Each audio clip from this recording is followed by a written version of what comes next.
Friday of the North Shore Drive podcast from the Pittsburgh Post-Gazette. Chris Carter here with Brian Batko. We're going to do something different this time around. Because it's awards season when it comes to movies and everything else, we're going to give Steelers awards. We got plenty of different awards for the Steelers, good and bad, to hand out. We'll do that next year on the North Shore Drive podcast, the Pittsburgh Post-Gazette. Let's get into it. You are now listening to the North Shore Drive podcast, a show on all things Pittsburgh sports from the writers of the Pittsburgh Post-Gazette. Hosted by Christopher Carter.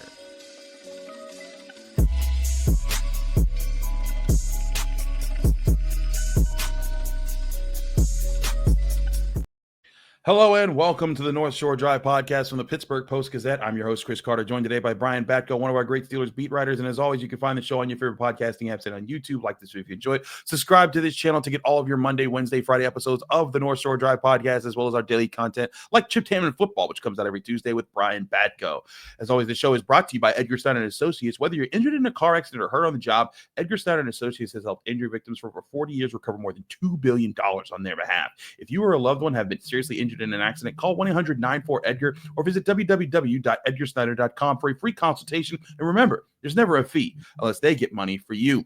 Brian, we're going to need to charge fees because we're handing out awards, baby. We got awards to hand out here now. We're going to have some fun with the naming of these awards, but essentially you'll understand each step of the way as far as who, as far as what you're looking at here and what we're awarding. And I did rip off some of these from, if anyone's ever listened to the Rewatchables movie podcast from The Ringer. It's inspired partly by that, inspired partly by the Oscars coming out. But yeah, we'll call them, the gimmicky thing to do would be to call them like the drivers or something, right? From the North Shore Drive or the North. Yeah, I guess. There you go. These are the drivers awards. There you go. I would not be winning these in real life. We're not above gimmicks here.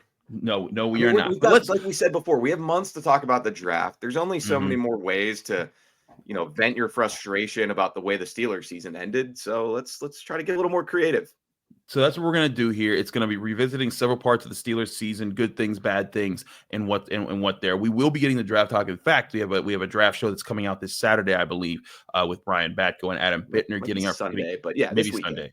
But this weekend, getting a first look. And then we will be, trust me, we have mock drafts, we have trackers. Those are going to be coming for months. So let's get into this. Our first topic here for awards for the Steelers season is what Brian calls best picture, which we are saying is the best game, the best moment for the Steelers this season. Brian, I give you the floor first.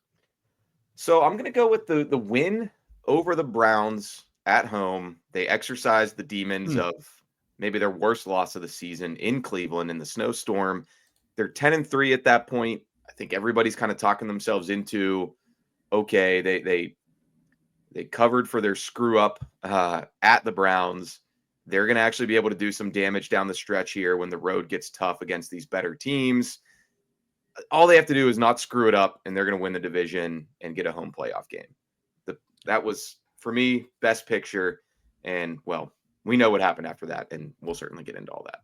Yeah, it didn't look too great after that. But to your point, that was probably the highest of highs as far as like season outlook. Like, oh, holy snap, they could do this as long as they don't lose 4 straight down the stretch. And then they lost 4 straight down the stretch. So I can see that being there. My best picture, though, I'm going to say the win over the Commanders. It was a road win, and now it's a road win against an NFC Championship team. And at that point, they were 7-2 heading into their first game against the Ravens, but it was also because of how they won. Russell Wilson locked in that game through 3 touchdown passes. They came back with that last-second touchdown to Mike Williams, and to me, like that was the style. At that point, you could say, like, hey, there's reason to believe in Russell Wilson. It wasn't just that he beat up on the Jets and the Giants there. He actually threw against a team that's competing for the playoffs and looking really good right now. So I'll say the Commanders. I think you could also say the Ravens win, because when they beat the Ravens, it was like they still have it over the Ravens, and that this could really come back to help them. Maybe you could also say the Bengals, because maybe that was the best that this offense has looked, and I think after that, maybe then they were also feeling really high. But I'm gonna go with the Commanders simply because it was a road win against a team that ended up being really, really good this year, and might be their most impressive win as far as the talent that they faced and overcame in that game. I'll always have the lasting image of that Mike Williams catch in the corner of the end zone, and then Russell Wilson doing the little dance when Johnny Newton jumped off sides. Yeah, good choice there by you, Chris. Oh, thank you, sir. I think we both made good choices. All right, worst picture here. We decided beforehand this is a unanimous decision here. The worst picture of the season, worst game of the season was the playoff loss, and not just because it was another playoff loss, but how you if that had been like the reverse of what the Steelers loss win was the first time, if they had lost 18-16 to the Ravens, I think everyone would have just been like, meh, okay, fell short, but like, and that sucks. But to go down 21-0 in the first half, to get completely bulldozed by Derrick Henry and Lamar Jackson on the ground, and all that, and also for the offense to not even score 17 points like that, I think that was just completely demoralizing. It put the worst taste on the season in the Steelers' mouths, and now the Steelers fans have to hold on to that for 9 months until the season comes back around. I've got nothing to add. You said it perfectly. That's what I was going to say. Now they've got that lingering stench on them until, well, depends on how soon you can turn the page. Personally, OTAs, training camp, week 1, what have you. All those things. All right, let's get to some actors here. Let's go with best actor on the season. I'll give you the floor first again. Who's your best actor on the season? Well, I'm actually going to go with Russell Wilson. I'm going to go with Russell Wilson for this one, not due to his play, but he really, and I guess I shouldn't say he was acting because he is just being himself, but the total positivity at all times, every single press conference, if you listen to him midweek after a game, you'd probably think the Steelers just won, all the way down to that final Ravens game in Baltimore in the media room afterward. You wouldn't think the season was over because he's up there talking about how much he appreciated being in Pittsburgh this year and loved being a Steeler, would love to come back. His family loved that he believes in the guys in that room. You're not going to win every game. The sun comes up the next day. So, I got to give it to him. Whether he's acting or genuine, he certainly plays the part of Mr. Unlimited. He certainly does. And I give Russell Wilson credit to that. He is ever being positive. I don't know if you watched the playoff game on Hard Knocks. And how they just played, but you could even see like on the like when things were down, he was like, "Hey, we got this, let's go!" And it's like, I appreciate that because you need an energy guy that's going to do that. But my best, the Russell Wilson avatar always shined through this season. It does, through the ups and the downs. I'll say my best actor is the best player on the team this season, and that was Cam Heyward. I think Cam Heyward not only played very well, but took the part of the leader as he always does very well, even in the toughest of moments. I think he said the necessary things. Like he stood up there with the flu after that Bengals loss, telling us with half a voice about how things were. And I think that's something that deserves a lot of credit. And like I think there's a general love for Cam Heyward in Pittsburgh for everything that he's done. But I think people still even don't appreciate all the little things that he does so well that really props up the Steelers. And I do think he's an all-timer. And in a year where TJ Watt was very good, but not his elite self that we've seen in several other years, including last year when I think he should have won the Defensive Player of the Year, I thought Cam Heyward was the best player on the team, best leader on the team, and continues to hold the torch for the Steelers franchise. I will be handing an award to Cam Heyward. Well, Cam Heyward related answer to an award later in the show. All right, last one here before the first break. Best supporting actor. Now, this is an interesting category because it's like not the team MVP, but someone that came through in the clutch is backing the team up. Who's your best supporting actor on the team this year? I've got to go Chris Boswell. I mean, a lot of weeks he was the star of the show, but he was. As we know in the NFL or any football game, that is not supposed to be the role of a kicker. So I'm going to give him best supporting actor. And let's throw in our best cameo too to end this segment. Okay. I'm giving that one to another special teamer, Ben Skoranek. He was great on special teams. He was hurt for about, I don't know, a quarter to a half of the season. I give Ben Skoranek a lot of credit here. And cameo-wise, I just felt like every time I saw him, I wanted to see more Ben Skoranek. I wanted to see more running down the field as a gunner, hitting people, recovering fumbles. I think they should bring him back next season for sure. Okay. Ben Skoranek as your best cameo. All right, I'll do both of mine here. Best supporting actor. I'm going to give it to Deshaun Elliott because I think that he played very well at the safety position. Strong safety had not been a strength for the Steelers in recent years, and it started to become a weakness. This year it was very much a strength. He supported the run. He created turnovers. He covered well in the slot. He covered tight ends. He did a lot of things really well for the Steelers. I think that I think that's what you look there. My best cameo this season is Mike Williams, and I think Another receiver, yeah. I also think it's a bad sign that he was just a cameo when you traded for him. But his touchdown catch against the Commanders was awesome, and then like every other time that like he got that deep ball opportunity, I think there was like maybe one or two he didn't come up with. But even in the playoff game, like he caught that deep one. It's like, why isn't this guy used more? I think that was a big question for the coaching staff. And great answer, because every time you saw him make a play, you're like, what? That's Mike Williams. That's Mike Williams. He's on. That's right. He is on the team. And so he's like Stan Lee, like popping in and just making that occasional quote, and then he disappears for the rest of the movie. So there you go. We got best director for coaching and casting and all sorts of things coming up. We'll do all that next here on the North Shore Drive podcast. But first, I want to remind you this show is brought to you by Edgar Snyder Associates. If you're injured in an accident, you're probably wondering what's next. Well, for over 40 years, Edgar Snyder Associates has helped injury victims answer that very question. Whether it's gathering evidence, collecting medical records, or dealing with the insurance companies, Edgar Snyder Associates has helped over 75,000 people answer the question, what's next? Call 1-800-94-EDGAR or visit www.edgarsnyder.com for a free consultation. And remember, there's never a fee unless they get money for you.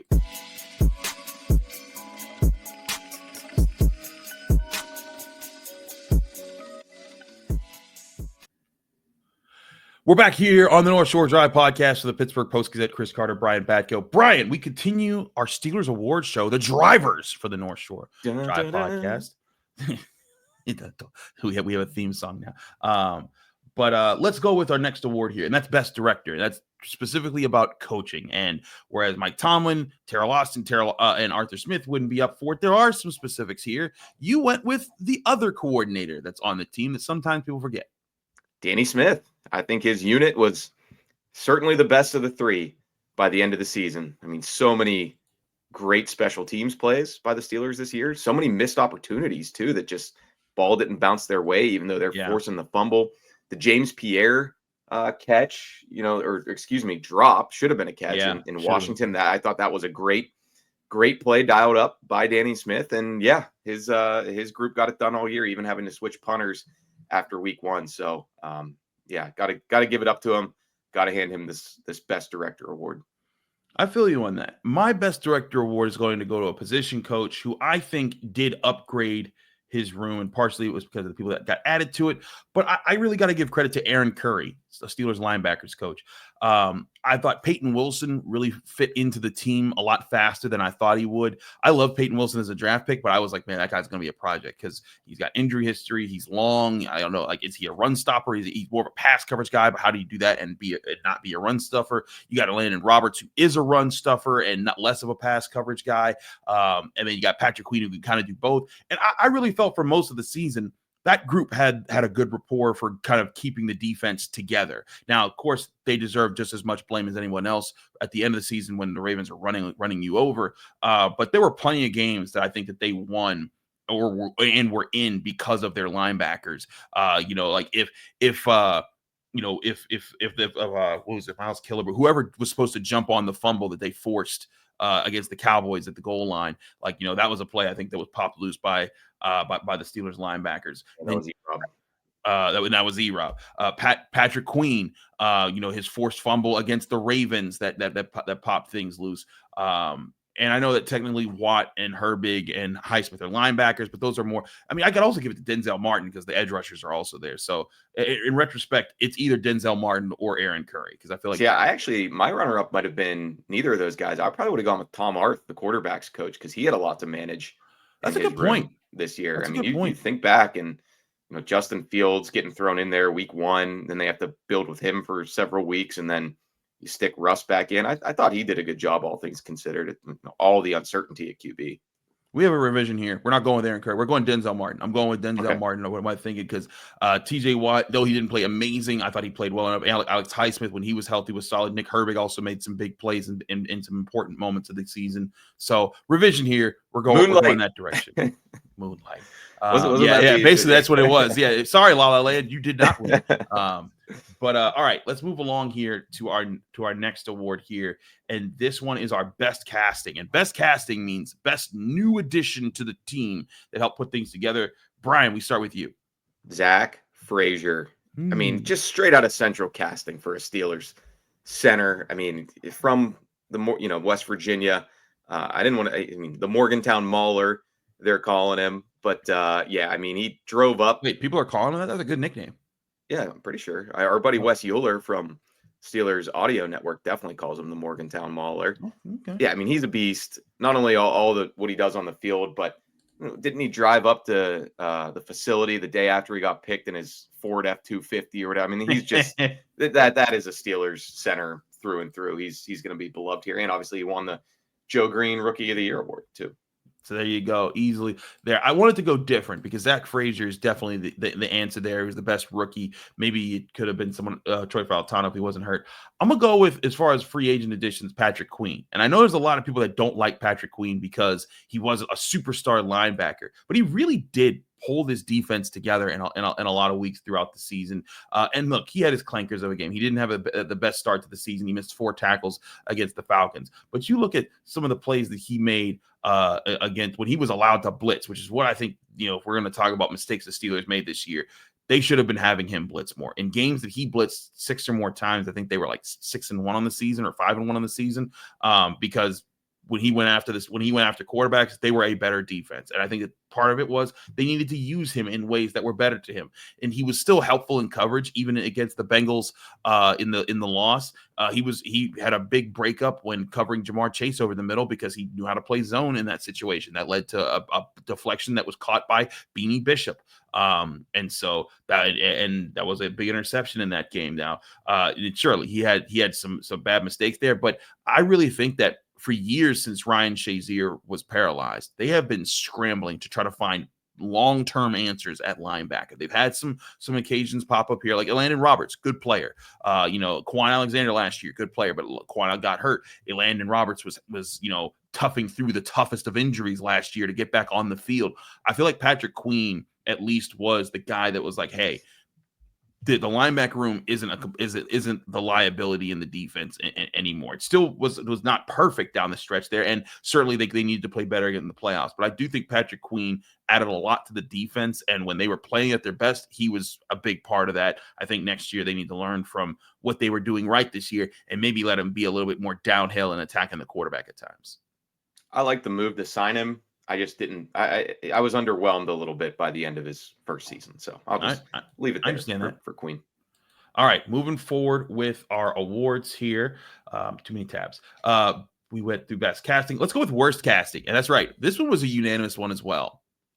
Brian, I'll let you explain this one because I explained our last unanimous one. This is worst signing on the year. Yeah, I mean, I think it's pretty obvious and almost self-explanatory. Bringing back Cam Sutton on a 1-year deal. Yes, he was cheap. They knew he was going to get suspended. He's missing the first 8 games anyway. Then they're trying to kind of shoehorn him in there instead of Beanie Bishop at slot corner. He proved to be a major liability by the end of the season. And it was, a black eye on the organization for bringing in a guy who the Lions quickly dismissed because of his domestic abuse allegations. And yeah, I just think that was ended up being a terrible move for the Steelers on all fronts. Yeah, just on all fronts, it was terrible. And it was the other thing that throughout the early parts of the season when Beanie Bishop would make a play here or there, it was always kind of like, and imagine what Cam Sutton would do if he was back there. And then Cam Sutton just week after week getting utterly destroyed, recalling Hard Knocks again if we're doing things here. When the Ravens, after every win, they pick a best picture that describes a game and of the playoff win over the Steelers. It was when Isaiah Likely just completely destroyed and stiff-armed Cam Sutton into another dimension.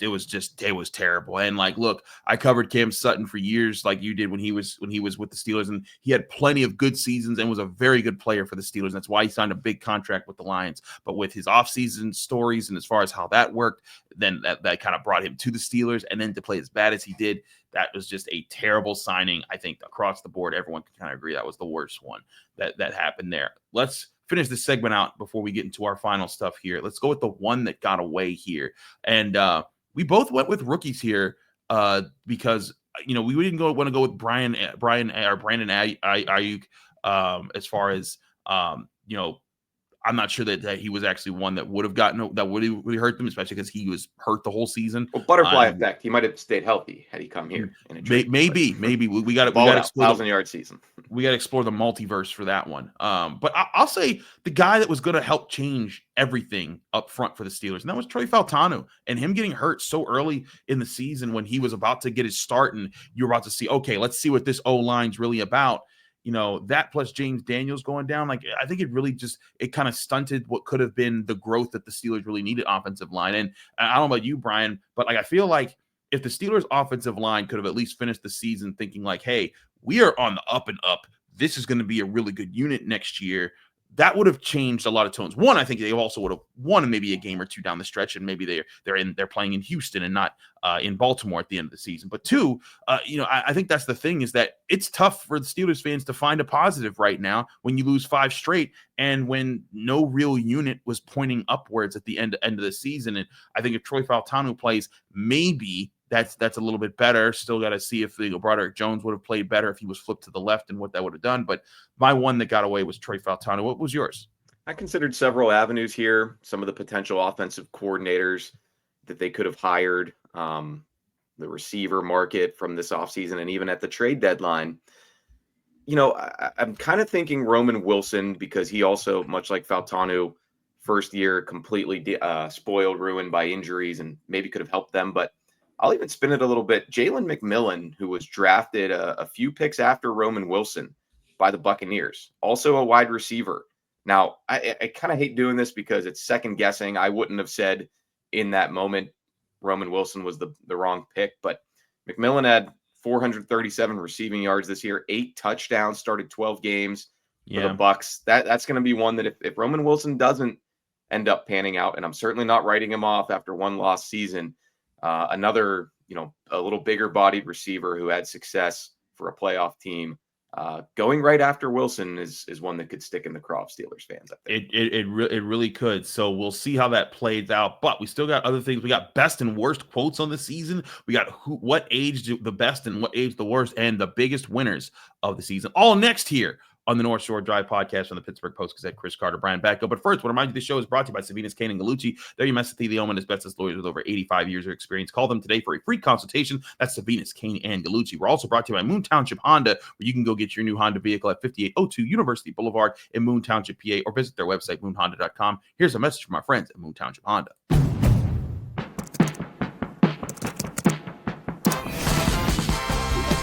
We gave the all-electric Prologue EX class-leading passenger space. And we made its tech intuitive with Google built-in. Perhaps that's why we were named Best Overall EV and Hybrid Brand by Kelley Blue Book. It's nice when a dream comes together. Buy online, reserve from select dealers, or visit your local Honda dealer today.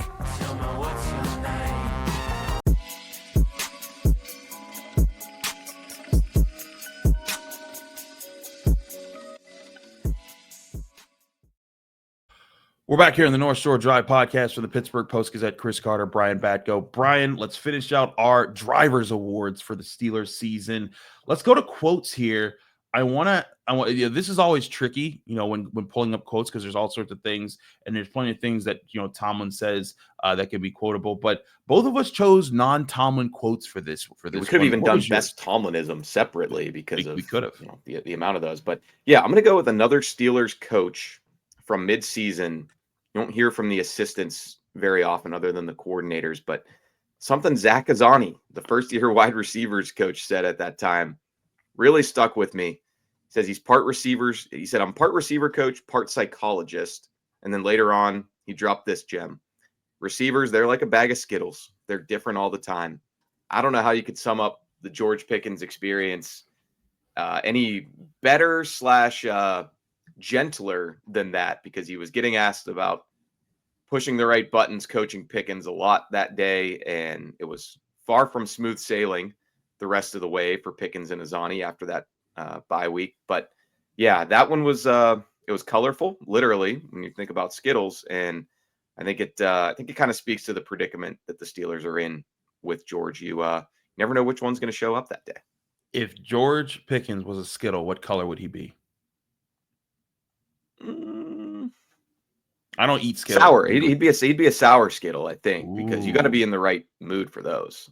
Okay, I don't Sometimes know. they're hitting, but I don't eat Skittles, so I can't really say. But I was figured I'd go to our Skittle extraordinaire here, Brian who Batko. doesn't like Skittles? Apparently, I don't. But it's just I don't know. They're not going to be advertising on the podcast anytime soon. Oh man, I brought blew to you our by Skittles. I blew our Skittles money, y'all. I apologize. All right, let's go with I'll go with my best quote, and I go to Arthur Smith for this one. It was when he was describing the Steelers' run game back in like mid-December, and he says, "quote We're like an old pickup truck. Sometimes takes them a bit to get started. Might need some jumper cables, but once they get going, they can start rolling." And I felt like he wasn't wrong. Like the whole thing about the Steelers rush offense was that it was never efficient. Well, I mean, it was efficient for like 3 games in October, but it was rarely efficient this season. But once it wore teams out in games, it could wear teams down. The problem was it wore nobody down in December. But I guess to Arthur Smith's fashion and why I felt like this was a really good quote was the worn down truck when it got cold and snowy and icy out. It wasn't getting me nowhere. So I think that's where it was kind of acting like when the weather was nice, that truck was getting me around town pretty nicely. When things got tough, I needed to go and rent me a new vehicle from Enterprise. So that was some pretty sharply written dialogue by Arthur Smith. Maybe a little too sharp. It was almost kind of too true, damning with faint praise by the end of things. But hey, at least he was candid. At least he was honest. Did he have a script? Did he have the NFL script on the season? More to be told next time. All right, let's go with worst quote on the season. I'm gonna lead here. I'm gonna go with how George Pickens responded to questions about the Chiefs game when asked if he was on a different page with Russell Wilson. And it's really not even like a whole quote. It was just how he like denied it even being a thing. And then he asked if Russell Wilson said that. And whereas, the person who asked it, Mr. Alan Saunders, he pointed out he said yes, and he didn't directly quote him accurately. Russell Wilson did say, I thought he was going deep on that play. He did say it was on me, and Russell vertical. Wilson He said he thought he was going vertical. Yeah, he thought he was going vertical on that play. George Pickens did not go vertical on that play, and George Pickens kind of just being like, and walking off after that. I felt like that and several other moments, whenever it's time for George Pickens to say, hey, you know what? Even when it isn't on him, to step up and be like, hey, that one's on me. I just don't see him doing that. And like that to me was just another sign that like, man, has George Pickens grown at all with the Steelers? And this was supposed to be the year where he was going to show, hey, all those things I used to do where you saw me not take accountability for not blocking for Jaylen Warren, all those things, guess what? They're still here. And he could have had a chance to say, like, if nothing else, he was a more mature player who didn't fall into those traps. And now you're seeing at the end of his 3rd year that he is. And now there's this legitimate question that's hanging over the Steelers. Do you commit to that guy long term? Because this is his contract year coming up. It's going to be a tough decision. He's a talented playmaker. Nobody doubts that. And like the Steelers need players like him that have the talent on the field. But do the Steelers want someone in the locker room that does things like that and doesn't take accountability and has those kind of moments? I think that's a harder question. If he had just taken that one on the chin, just been like, "Yep, I should have done that better." That would have been a non-story, and I think these questions wouldn't be hanging over the Steelers as much. Yeah, the thing I always say on this is like, hey, if you don't want to, step up and say all the right things to us in the media, okay, that's one thing. But I would just say you better be acting differently behind the scenes and holding yourself accountable with your teammates. So maybe that's the case. I suspect probably not, but we'll see where things go with him. My worst quote, this one I'm picking in a landslide. Mike Tomlin, after the Eagles game, asked about how they can keep that performance from snowballing, and he said, "It's a loss. I mean, let's not get dramatic." Woof. They did not win another game. Yeah. To say it didn't snowball from there. It actually avalanched from there. I mean, hey, I get what he was saying in the moment, but maybe don't set yourself up for that one. You could have just said like, yeah, we got to go back to the drawing board. We got to get back in the lab and fix it. We got to work to get better. Boom. There you go. Instead, you put that out in the world, and it's almost like tempting fate to see. I think people are getting pretty dramatic now. Yeah. And I mean, to his credit, they were 10-4 at the time. They had been playing very well. But yeah, and losing to the Ravens the next week and then the Chiefs the week after that. And even those, you can say like, hey, the two teams in the Super Bowl, a team that a lot of us thought was going to be in the Super Bowl, you could say, and two of those games on the road, one of those games with a really, really short week, you could say, okay, sure, that but then losing to the Bengals, it was like that loss did turn into an absolute avalanche, and you went from favorites to win the division to being bounced out in the first round of the playoffs by the division winner in embarrassing fashion on their That's also field. why though you can't just dismiss the question like that, because you knew who was coming up on the schedule, and how many times have we seen the Steelers collapse late in the season? So yeah, I mean, that quote was pretty rough by the end. It had been a while. I mean, they won 3 straight last year. They won 4 straight. They also lost 3 straight last year. But if we're talking about to end the season, that the Steelers they had 5 games. They had 4 games left in the season when they lost to the Eagles. So this year, yes, absolutely, they collapsed. I agree with that, but I'm saying as far as ending the season, last year they ended it on a 3-game win streak, 4-game win streak year before that, 4-1 the year before that. You have to go back to 2020. That was a collapse. That 20, and I think that's the thing is if you combined 2024 with 2020 and 2019, those are because 2019 3 straight losses, 2020 1-3 or 1-4 down the stretch. I forget how many losses they had at that point. I think it was 1-1. It was 1-4. Yeah, I mean, I kind of throw that one out. They had Duck Hodges in there for a lot of it. So yeah. But like if you combine those 3 years, yes. But I'd say the last 3 years, and sure, there was a stretch in the middle of the season that was rough, but they at least rebounded. And I think that's the thing that's different about this year is that last year you could say, hey, the O-line found itself towards the end of the season. And they were able to push they pushed and got into the playoff. They showed that they weren't down and out. There was never that moment where the Mike Tomlin's team got off the mat like they had in so many seasons for them. And yes, they still got to the playoffs because they had done so well leading up to that point. But I think that's the thing that leaves the sour taste in the Steelers' mouths. Is like there was never that punchback in the last month of play. And certainly, again, Mike Tomlin saying that it's just a loss when it was the first one, and then to follow it with 4 more losses to end the season, that ain't going to be a quote that stands. But okay, that aged pretty poorly. We're going to talk about things that aged poorly in a second, but let's talk about what aged the best on the season. Brian, what aged the best in the season for the Steelers? Because not much did when you lose 5 straight.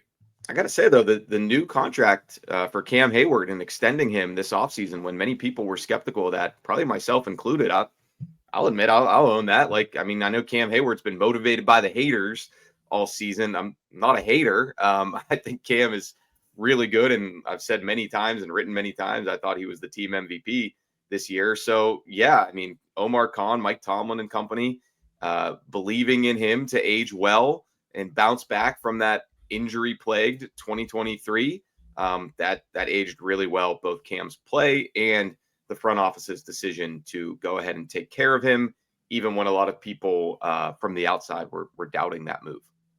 I'd agree with that. Cam Heyward in general, he's the only person that he seems to get better with that I've seen. It's remarkable how well he plays and handles things. And we're not done talking about him, but I got to say, if something aged the best, it's not a player, it's a take. Okay. And it's the take that some people have had from the moment that he was added to the team, that Justin Fields should have been starting all along. And I will say, this take went up and down. There was a time where this take aged terribly because when Justin Fields had the Steelers at 4-2, and I think that's when the loudest was, hey, don't replace him with Russell Wilson. They're winning games. Why would you replace a quarterback with a winning record? But then those next 4 or 5 games, Russell Wilson wins them in a row and leads them in the offense. I mean, over the next, 6 games, the first 6 games that Russell Wilson played, they averaged 28.4 points per game. They were averaging like 20 points per game with Justin Fields. And it was unlocking different parts of the passing offense. Mike Williams was catching passes. Pat Fryman was getting, George Pickens was getting involved. Like they were unlocking different parts of things. Russell Wilson was throwing the ball over the place. It seemed like that take was bad. But then, when you hit that last 5-game stretch of the season and you don't score more than 17 points for 5 straight weeks, and you look at how the Steelers played, I think that take, then look back at it and you're like, that wasn't that wrong of a take. And maybe the Steelers should have given Russell Wilson a chance, But at some point, maybe they should have handed the reins back to Justin Fields just to switch it up, try something different to get the offense going, especially when it struggled week after week after week to do anything to play well in a game. So maybe the take that aged the best was Justin Fields should have been the starter, and maybe that'll lead into the offseason. But we still got a few more things to say on Justin Fields. What aged the worst on the season, Brian? And you have a topic related to this very topic. Yeah, I'm going to go with another Tomlin quotable after the Giants game, I think, Monday Night Football, where it's Brandon Marshall, former NFL receiver who's now in the media, comes into the post-game presser and asks the big question of Tomlin of how he knew to make the switch to Russell Wilson. And Mike Tomlin dropped the mic and said, "That's why I'm well compensated." It was a cool quote. It was a good vibe at the time, and it looked like everything was on the up and up. But yeah, I mean, the compensation aspect and spiking the football and taking a little victory lap there, albeit in kind of a funny, lighthearted way with a guy that he respects more than, all of us asking the other questions in that room. That's one that fans are going to needle him over until or if this thing gets on a better track. So yeah, I don't think I don't recall him answering any questions, after the 5-game slide at the end about maybe I'm too well compensated. So yeah, that sword doesn't really cut both ways. No, exactly. I think that would go up there with the "we're going to unleash hell in December" quote that has lingered since 2009. My age the worst was the wide receiver room, because I thought this was a year where, again, George Pickens could have showed his maturity, but also just like, I think Calvin Austin might be the one guy that you say aged well this season in the wide receiver room, but like Van Jefferson didn't really work out. Mike Williams, maybe he could have worked out if they threw him the ball more, but he just wasn't involved in the Steelers offense. And so you looked at it, Zach Ghazzani, I mean, he coached up Calvin Austin to his best, and I think, you're showing that he can be a part of the puzzle. But are you anywhere forward with George Pickens this year? Or do you feel any differently about him this year versus last year in a positive way? Do you feel like you've added anything to that receiver room? No, you don't. And so now you're sitting here thinking like, do you want to sign George Pickens long-term because of, the things we talked about earlier? Calvin Austin, he's a good slot piece. Roman Wilson never got healthy. And so I think what aged the worst was the wide receiver room, which they were hoping would stand out, but it just didn't. And so I think that that's a unit that everyone's going to be looking at as like the big thing to circle on. They have to improve this offseason, or it's going to be even worse this season. So my age the worst was the wide receiver room. Yeah, not really good for the Steelers front office that a bunch of fans can be like, "Omar, we tried to warn you, man." But we tried to warn you. All right, last topic here. Who won the season? And I guess this is kind of a the eye of the beholder, Yeah, it's how you see this. But I'll say this too, is that winning the season is not necessarily just the MVP who benefited the most from the season. And it's tough to find too many beneficiaries when you lose 5 straight to end the season and it ends kind of dark as it did. But Brian, who is your winner on the season? Well, he wasn't a Steeler this year, but Kenny Pickett. Oh, Kenny Lord. Pickett win this season. Lord. The Pitt fans are rejoicing on this show right now, considering they sent him packing, and under the auspices of, if we could win 10 games with you and Mason, we can certainly do it better, at least a little bit better than that with Russell Wilson and Justin Fields. And they won 10 games. They won 10 games and lost in the first round of the playoffs. And Kenny's going to the Super Bowl. I know. You don't have to tell me he's the backup quarterback for the Eagles and doesn't really play, but he is going to if this were a movie, Kenny would be like the guy who gets like this cushy CEO job from his dad or something at a Fortune 500 company, but there's a lot of friction. He's not really happy. He's not doing the job as well as they probably thought he would. And then he just like up and quits and becomes a mechanic or something. He's way happier just being a mechanic down the street and moves in with his girlfriend. And that's just a simpler life for him. And the man is happy. And then they hit the lottery or something, I guess, would be the equivalent of the Super Bowl run. No, yeah. But my serious answer is Justin Fields. Okay. The guy who essentially replaced Kenny Pickett in the Steelers quarterback room, much like Russell Wilson did, because as we said before, pretty decent start. They're 4-2, playing winning football. In retrospect, it didn't seem like it at the time, but you look back now, beat two of the better teams on their schedule, or at least the two of the better wins on their schedule were against the Broncos and the Chargers, who ended up making the playoffs in the AFC. Yeah. So I think the fact that he positioned himself for a starting job in the NFL, whether it's here or elsewhere in 2025, with the way he played, getting the Bears stink off of him. That's another thing that we learned through the 2024 NFL season, just outside the walls of the UPMC Rooney Sports Complex, is the Bears were a dumpster fire when Justin Fields was there. Matt Eberflus was not a good head coach.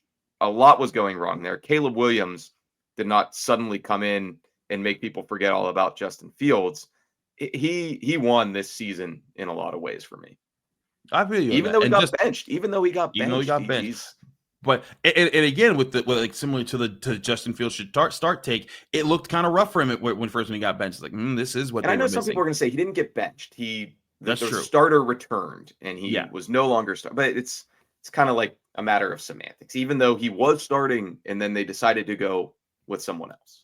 Yeah, and I agree with that. And I think that's the thing, is that if you asked us maybe 2 months ago, maybe it didn't, and maybe he wouldn't have been the biggest winner. But now, after how the season ended, the Steelers are probably looking at him like, "Hey, Justin, what you feel about coming back?" And now all of a sudden, there's hope he has a chance on a team that's been a playoff roster to be a leading quarterback again and show, hey, I'm not a journeyman. I'm not a career backup. I can be a franchise guy. And whether or not he'll prove that, that'll be up to him.